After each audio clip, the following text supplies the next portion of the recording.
ये नहीं, किसी भी मामले का तुरंत उपाय खोज लेते हैं। सुशासन की सरकार ने जहरीली शराब से 11 लोगों की मौत मामले में बली का बकरा खोज लिया है। इस मामले में थानेदार को दोषी करार देते हुए सस्पेंड कर दिया गया है। लेकिन सवाल यही है कि जहरीली शराब मामले में सिर्फ थानेदार ही क्यों, बड़े अफसर क्यों नहीं? ये सवाल बिहार की सत्ता में बड़ी पार्टी बीजेपी भी उठा रही है। बीजेपी अध्यक्ष ने साफ कहा है कि जहरीली शराब मामले में नालंदा के बड़े अफसर की गिरफ्तारी होनी चाहिए। बता दें कि नालंदा में संदिग्ध परिस्थिति में मरने वालों की संख्या बढ़कर 11 हो गई है। परिजन शराब पीने से मौत की बात कह रहे हैं। घटना जिले के सोहसराय थाना क्षेत्र के छोटी पहाड़ी और पहाड़ तल्ली मोहल्ला की है। पटना आईजी ने सोहसराय थाना अध्यक्ष सुरेश प्रसाद को सस्पेंड कर दिया है। लोगों का कहना है कि जहरीली शराब पीने से मौत का सिलसिला अब तक जारी है। आज भी 3 लोगों की मौत हुई है। मृतक की पहचान छोटी पहाड़ी मोहल्ला निवासी प्रहलाद कुमार, सिंटू कुमार एवं बालेश्वर मिस्त्री का पुत्र और शंकर मिस्त्री के रूप में हुई है।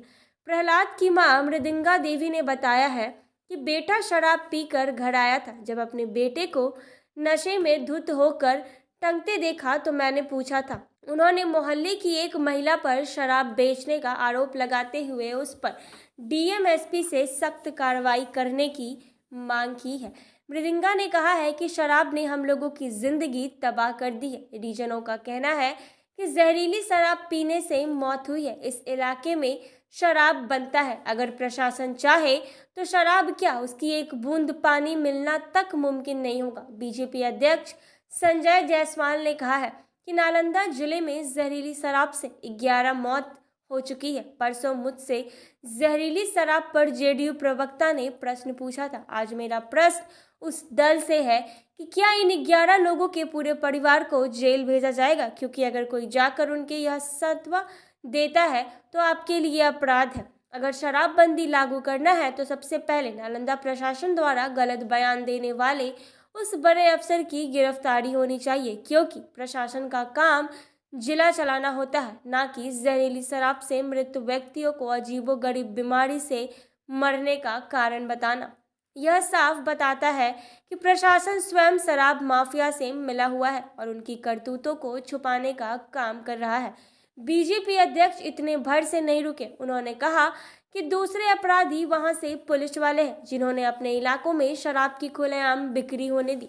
10 वर्ष का कारावास इन पुलिस कर्मियों को होना चाहिए, ना कि इन्हें 2 महीने के लिए सस्पेंड करके नया थाना देना जहां वह ये सब काम चालू कर सके।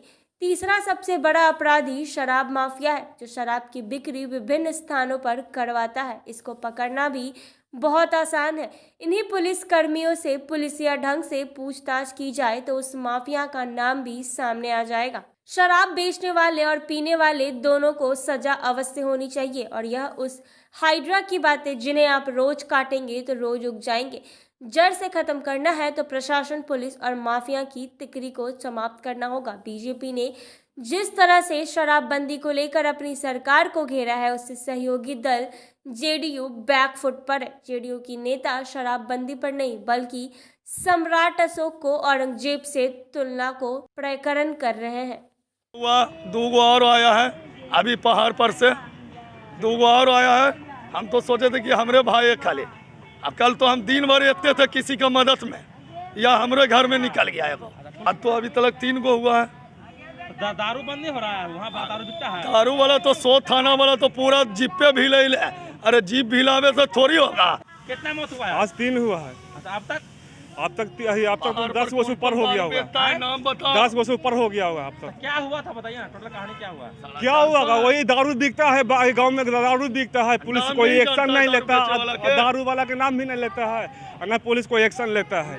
जब कुल के मौत आता है तब जाके है जो 10 गाड़ी 5 गाड़ी है जो पुलिस पहुंच जाता है, छानबीन करता है, कुछ नहीं। कब से बिक रहा है दारू उधर? कम से कम तो हम तो 15 बरस भी ज्यादा हो गया है दारू बिकना। बंद नहीं हुआ मगर आज तक बंद नहीं हुआ, कोई एक्शन नहीं लिया गया इसका। उसका वही आज परिणाम यही चीज हो रहा है। दारू चल रहा है और उसके बाद आप नेपोलियन और हिटलर की तरह डराइएगा, चंगेज खां की तरह, तो फिर 15 से 16 लाशें जा चुकी है और लाशें छुपाई जा रही है। तो ये जो हालात हैं, मैं पहले कहूँगा दारू यदि आप तय कर लिए हैं, सुप्रीम कोर्ट का भी गाइडलाइन नहीं मानेंगे, हाई कोर्ट का भी नहीं, और आपके बीजेपी घटक दल भी यही कहता है, तो कितने लाश के बाद दारू रुक जाएगा पहले तो ये तय कर लें। कितने माफिया पकड़ाए, कितने नेता जेल गए हैं, क्या वो लोग दारू नहीं पीते हैं? क्या पदाधिकारी दारू नहीं पीता है? क्या 60-40% न्यायालय में दारू नहीं पिया जाता है? न्यायालय दारू नहीं पीता है? सरकार पार्टी क्या मांग करती है? सर मांग तो पप्पू यादव लड़ते लड़ते माफियाओं के खिलाफ मैं मांग करता हूं, पहले उसकी संपत्ति तो जब्त हो। सबसे ज़्यादा नालंदा, सोसराय से लेकर के हरनौत, सबसे ज़्यादा शराब तस्कर बिहार में यही तो है। ड्रग्स स्मैक्स आप हर हाथ में दे दिए। पहले आप हर छत पर टावर के तरह दारू का दुकान खुलवा दिए। जब नशा एकदम ब्लड में जहर जा चुका, उसके बाद आप सुधारवाद बात कर रहे हैं। तो आप किसान का आंदोलन पर पुनर्विचार हो सकता है, तो इस पर भी आपको पुनर्विचार करके तरीका चेंज करना चाहिए। आप गली गली मत खोजिए, गांव में मत खोलिए, लेकिन जहरीली शराब को तो रोकिए। तो किन अधिकारियों पर गाज गिरना तय माना? मैं तो पहले कहा कि इसमें एसपी भी आते हैं, इसमें डीआईजी भी आएंगे, इसमें डीएसपी भी आएंगे, इसमें नेता भी आएंगे, प्रभारी मंत्री सबसे ज़्यादा आएंगे, जिसको आपने जिम्मेदारी दी है तो प्रभारी मंत्री आएंगे, और सबसे ज़्यादा जो सरकार के मंत्री एमएलए एमपी का पैसा इन्वॉल्व है दारू में, और जो शराब माफिया पैसा पहुंचाता है, उनकी संपत्ति जब्त होनी चाहिए और उसको जेल भेज करके अविलंब स्पीडी ट्रायल करके सजा दिलानी चाहिए।